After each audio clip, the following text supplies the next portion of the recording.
Good morning and welcome to today's Mediaworks Masterclass. The title of it is Lead Generation Unlocked, Turning Casual Clicks into Committed Customers. My name's Paul Mallet. I'm Managing Partner at Mediaworks. I look after our insight and strategy teams. Currently filling in for David Norris, your normal host, who I believe is having it large down in Ayia Napa at the moment. Sounds like him. Joining me today, I've got Lee and Johnny. Do you want to introduce yourselves? Yep, so I'm Lee Doherty. I am a design lead here at Mediaworks. I'm Johnny Pears. I'm the UX director at Mediaworks, and together we work across all of our web and digital products to make sure that we're delivering the best user experience and ultimately making those experiences as optimized as possible to meet our end conversion goal. Great, thanks, guys. Just to let everyone know who's on the webinar today, we will be at the end of this recontacting you all and offering you a kind of free UX consultation. But if you hang around till we get to the end of the session today, we'll also kind of share three kind of ideas that you can implement immediately in terms of improving your UX. So make sure you don't leave too early. In terms of this masterclass series, this is all about UX. It's 25 years since Steve Krug published his seminal book, Don't Make Me Think, which kind of arguably started the whole of UX as a discipline. And I think all you need to know really is the title of that book, Don't Make Me Think. That's what a lot of this boils down to. But we split the sessions into four. Last week, or 2 weeks ago, we did Designing to Dominate, which you can find on our website. Today, we're talking about Lead Generation Unlocked. And don't forget to tune in on the 5th and the 19th of September, where we're going to be getting into turning browsers into buyers. And our last one will be me and Johnny really going deep into AI and working out the potential for that. So without further ado then, I think the first question over to Johnny is why is considering the user experience so important during form design? So when we think of form design and where somebody is in that user experience, we know that they will be of a high level of intent. They are coming towards the end of that journey. We know that they will be wanting to complete a form, wanting to get their expectations met and get the end of that journey, but also subliminally maybe looking for risks or reason to not complete a form at the same time. We know that people will have perceived risk as they move through that journey, look at whether they're willing to give their information out. So what we really need to do at this point is understand what somebody is willing to give, what they want out of this, what that expectation is, and how we want to move them forward. But also we need to understand on the other side of the fence is very much around the information potentially our sales team need or our internal teams need to be able to carry that lead forward. Now, we also need to take into account not everything is sales generation, and it's not all lead generation for that purpose. And actually, we know that we might be thinking about the education sector, or we may be looking at sort of housing association forms that we've done in the past where it's potentially more customer service and supporting people and making sure that they can self-serve, but at that point in their journey, maybe at a level of need and requirement where there's a level of empathy required in that form journey. And actually, we need to focus the form very much around that. And I think, we talk around sort of 50% of marketers consider web forms the highest converting lead generation tool. It just shows the importance of the form as a stand, but actually why we need to constantly develop that form and make sure that we're targeting our users well.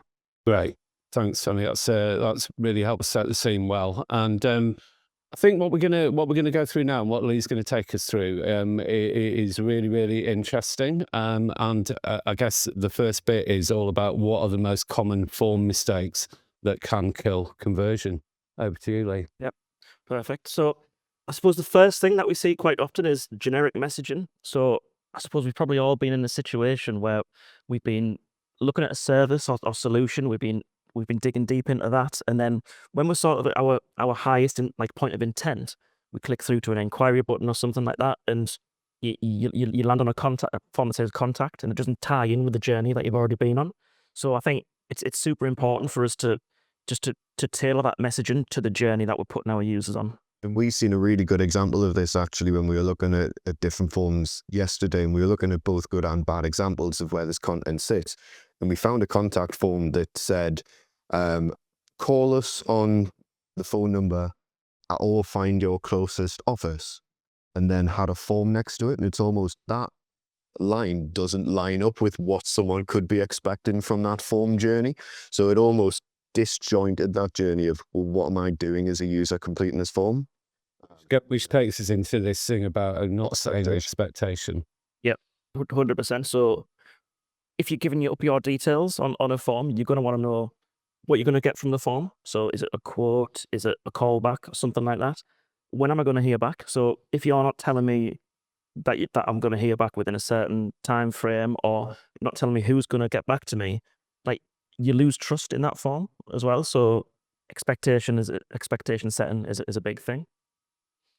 Unnecessary fields. Now, we're not necessarily saying date of birth and title are completely unnecessary fields, because there'll be many forms where they are 100% necessary, and they will help you validate a lot of the leads that you get through. But in this example, these could be unnecessary. So I guess if we're asking users for information that's not valuable to us, we're just creating friction points for them. So yeah, they're unnecessary. And while we were going through this yesterday, I mean, one of my bugbears is people talking about fields, because an unnecessary field in normal people's world is a large expanse of green grass that could be something different. Yep. And so when we start talking to normal people about fields, we're just going to lose people.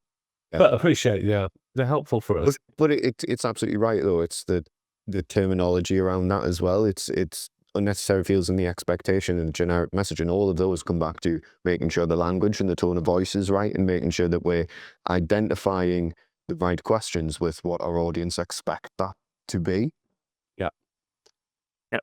Poor labeling. So I suppose if we're not telling users which forms are mandatory, which fields are mandatory, or which ones are optional.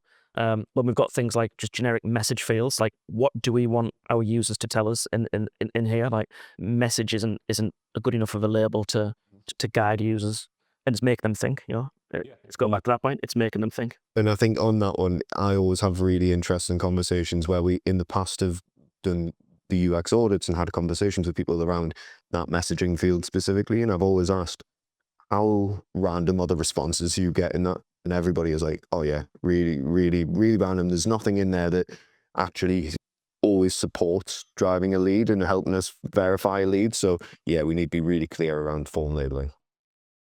And we got generic call to action. So send, submit, they're fairly weak. We want to tie that in with a journey that the user's on. If it's a quote form, request your quote. Like, you want to be direct with what those call to actions are. It also, again, allows you to have that tone of voice piece. Yeah.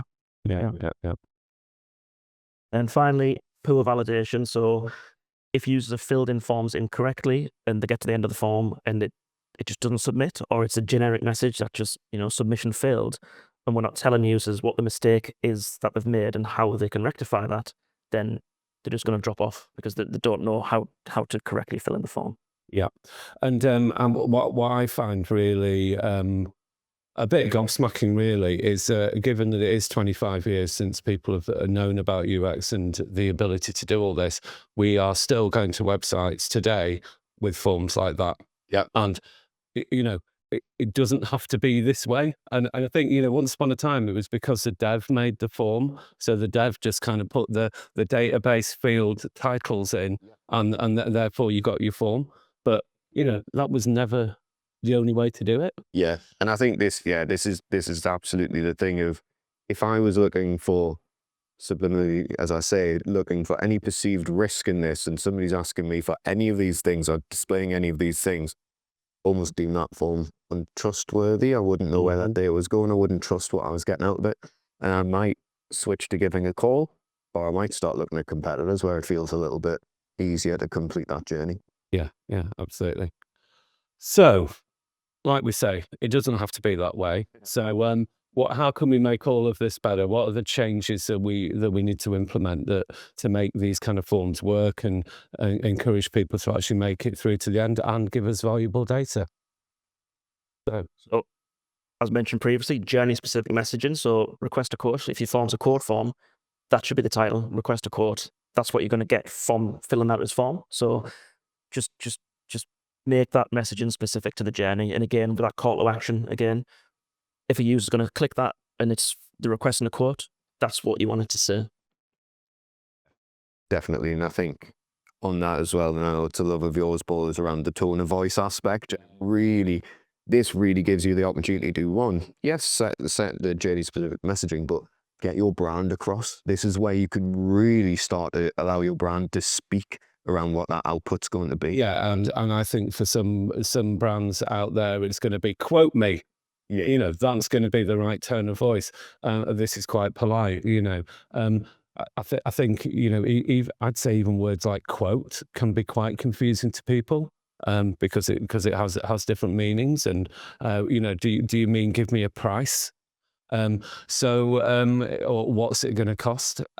So I do think it's really important. You can get your tone of voice across, and you know, again, when we were talking about this, like if you look at like airline sites like Jet2 or Ryanair, and you know, you know that you're going to get that inevitable question about, do you want to pay more for more baggage? But you know, there's two ways of doing that. You can say, request additional information about hold luggage allowances, or you can say, why not leave yourself a bit of suitcase room and bring some goodies back at the end of your holiday? It's two ways of doing exactly the same thing, but one gives the user a kind of meaningful brand experience, and the other one just feels a bit pedantic and boring. Yeah, Agreed.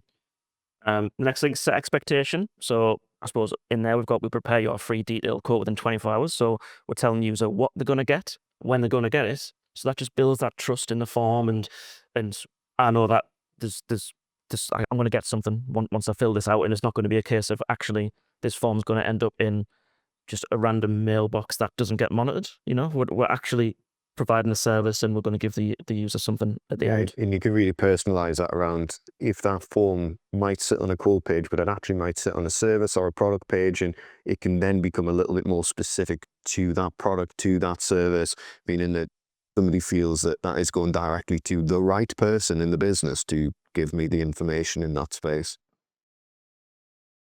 Remove any unnecessary fields. So I suppose review your form and just ask yourself, what value does this field have? You know, is it going to help us qualify the leads that we get through the form? If so, great, keep it in there. It's valuable. If there's no purpose in it, then it shouldn't really be in there, because it'll just cause friction unnecessary friction for the user. Yeah. No matter how small that is, ideally we'll just remove any of that friction. So highlight any required or optional fields. So just give the user as much feedback as you can when they're filling out these forms. So, you know, I mean, the asterisk is the, like, we all know that means it's required, but you can also say fields optional as well. So I think that's important, just to kind of clarify that. The asterisk used to then go to a bit at the bottom that would say this field is mandatory, but now you'll see on the majority of forms they don't even include that, because people have just come to assume that the asterisk is a mandatory field. But now we are in a space of, because people are in that I want to give certain levels of information, the optional pieces became a little bit more prominent in journeys now. Yeah, I think optional is a really, really good one. Because I'd look at a form like that and say, okay, I am prepared to give you this, but I kind of want to know a little bit about how that is going to, you know, how is that going to help you? Am I going to get a better experience if I do give you this information? I appreciate you not necessarily wanting to snoop about everything about me, but I'm quite happy to give optional information if I believe that it's going to, you know, give me something valuable back. And I do think you're right about the asterisk side. I think that, you know, again, in that don't make me think world, a lot of it is about, we learn norms that we don't, you know, but, you know, we've all been using websites long enough to know, you know, pretty much how everything works. Yeah. So, you know, when something does become the norm, then yeah, just embrace it and just carry on with it. Yeah. Yeah. And then give clear guidance as well. So, I mean, one way we can do this is by just adding an example into each field to say, this is what an email looks like. You know, that this is an example of an email. So that's how yours should be structured.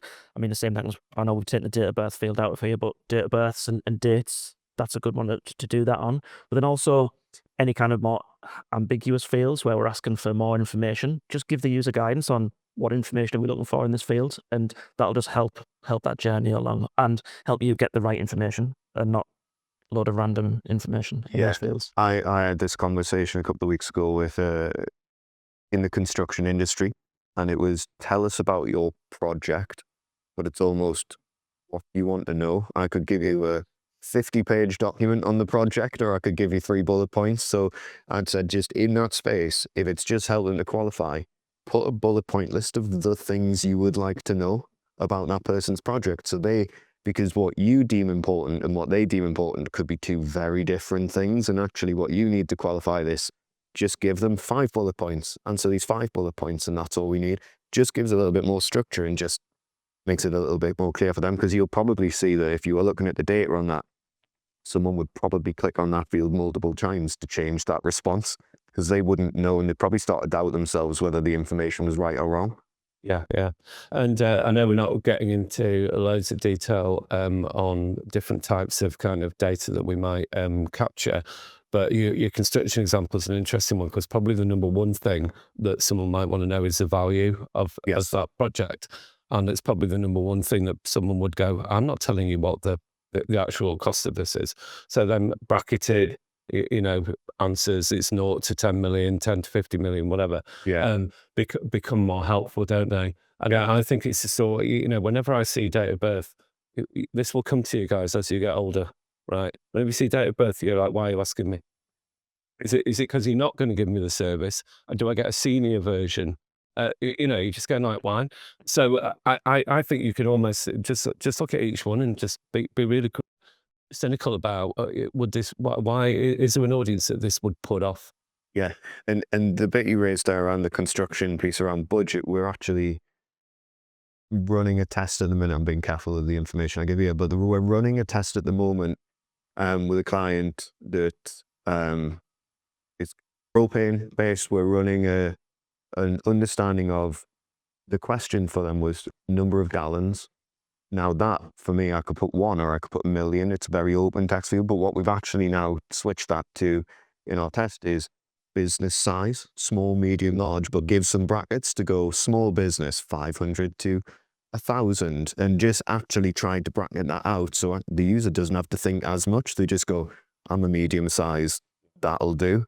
So just try and take that think time out, which is looking like a positive task currently. Yeah, great.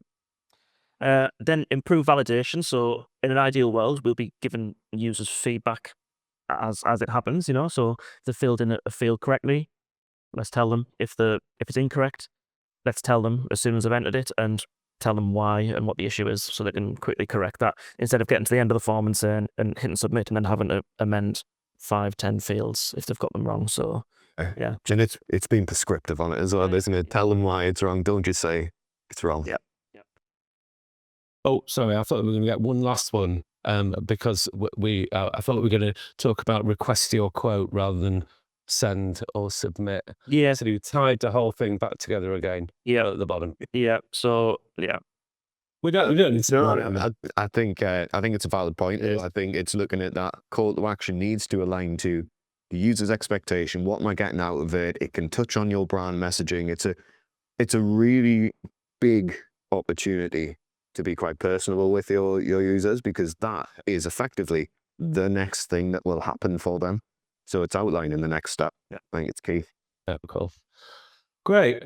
So now appreciate that. I mean, on what some people might be on the call saying like, well, you're stating the obvious there, but like I said in the beginning, that would be true unless there weren't so many websites that still don't get this right. That are making people think. They are making people work too hard.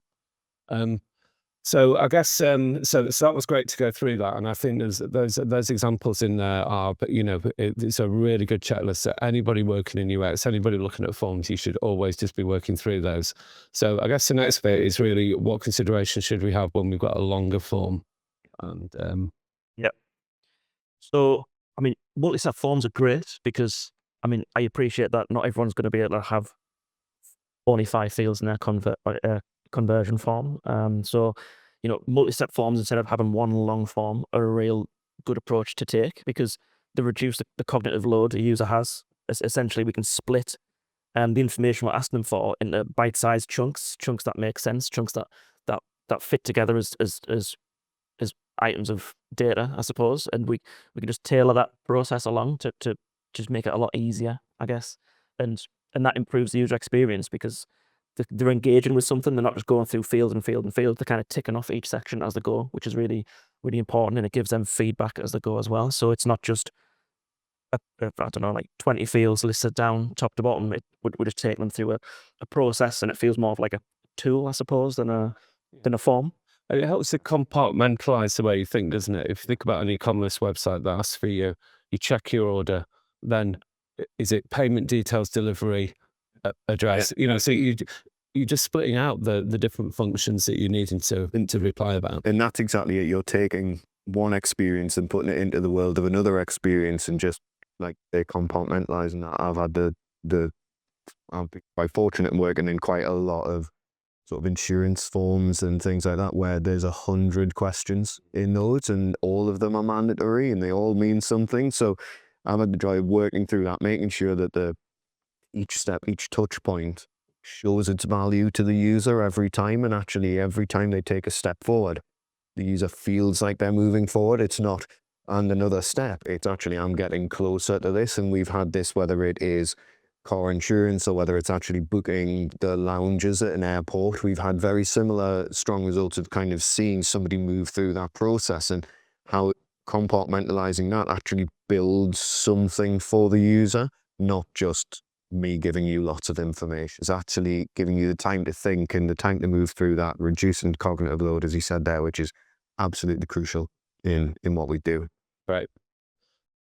So our next question is, how do we continuously improve conversion rate through form structures? Now, it wouldn't be a masterclass if I didn't talk about A/B testing, and the data that we can use, and why tracking is so important. I think for this, it's when we're looking at the forms, whether it's a single page form, whether it's 5 fields, 10 fields, 100 fields, we really need to start to understand how people are engaging with each of those form fields, how they are moving through that form, and what errors, issues, frustrations somebody sees as they move through. So for me, setting up tracking is absolutely key. You want to make sure that we can understand how people are engaging with that form, what the conversion is as a standard. Then you want to build up and actually start to look at the events around each of those form fields. And that's where we start to use tools like Zuko and Hotjar to help us identify, one, how is somebody engaging with that page as a whole, if they're looking at heat maps, but actually a tool such as Zuko, which is one of our fantastic partners, they actually allow you to see how long someone spends on a form field, how many times they go back and edit that form field, how many times does someone see an error there. So we can really start to identify with what causes frustration as somebody moves through that process, whether it's the wording, whether it's the input, whether it's just not needed. We can always look back to amend that and measure that. And then for us, A/B testing for me is key. Like, we work in a space where we can probably start to strip form fields out and actually understand what impact does that have in a very unbiased way. It really allows us to see the impact that we can have, how we can drive, one, a higher conversion, but also stronger leads. We don't want to just if we wanted to just drive quantity, we could just remove every field bar one, but actually we want to make sure that the quality still sits in those leads as well. So we want to have a good try and test with some of those fields, make sure that we're using evidence and not guesswork in some of the stuff that we're doing. Be obsessive about your forms. And yeah, as I kind of touched on there, it's all around sort of validating our assumptions, utilizing that data to really understand how we can drive stronger conversion through those form fields, make sure that we're looking at each step of that form field. If it is multi-step, trying different call to actions, trying different USPs on page, trying different levels of expectations or tone of voice. What does that all give to part of this experience, making sure that somebody can move through to drive a conversion there. Right. A 10% higher conversion rates are reported average for marketers who are running A/B tests. And it's super important. Like, you can always start to understand a lot more from this as well. Like, yeah, it'll drive higher conversion through the form, fantastic. But actually, how can we take those learnings into actually some of the response we give as well. If we know that users are looking for specific things or asking specific questions or struggling with specific inputs, how can we start to mirror and understand some of those learnings the next time we speak to that customer or that prospect as well? Do you think you can ever get to the point where you've got the perfect form? I would say, as much as I love to say A/B testing's the best thing in the world, I don't think so, because I think expectations shift every time. I had an interesting conversation yesterday, and it's slightly more e-commerce conversation, but around the change in behaviors, and they were looking to shift their audience from a slightly older one to a new one, and a younger audience. And what the conversation then turned to is actually younger audiences are potentially using things like TikTok Shop, and they hadn't even considered that as something that they should be considering as a competitor or an experience change in that space.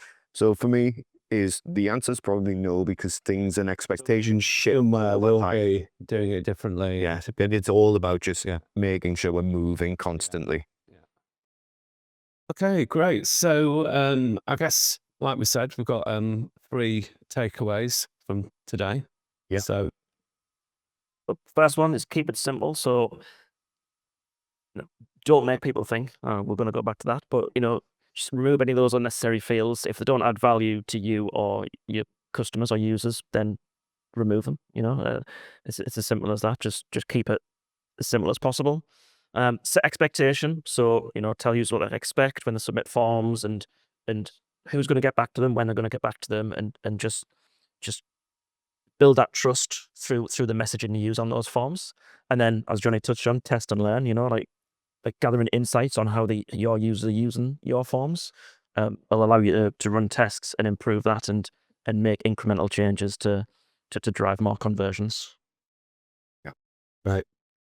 And so I guess just to round off the session, like I said at the beginning, we'll contact you after we finish today, and we're really happy to kind of offer all the people that attended today a free UX consultation. It'll be with Lee, Johnny, and they'll kind of review your website, your forms, and come up with some suggestions and recommendations that we believe could improve your performance. So I'd definitely recommend that you take us up on that. There's nothing to lose, and we I hope you get from this. We're friendly, knowledgeable people, so take it in that spirit. So and thank you all for attending today. I hope you've enjoyed it, and don't forget to come back again on the 5th of September for the Mediaworks Masterclass, again with the UX team, and focusing on how all of this is really important for improving your performance.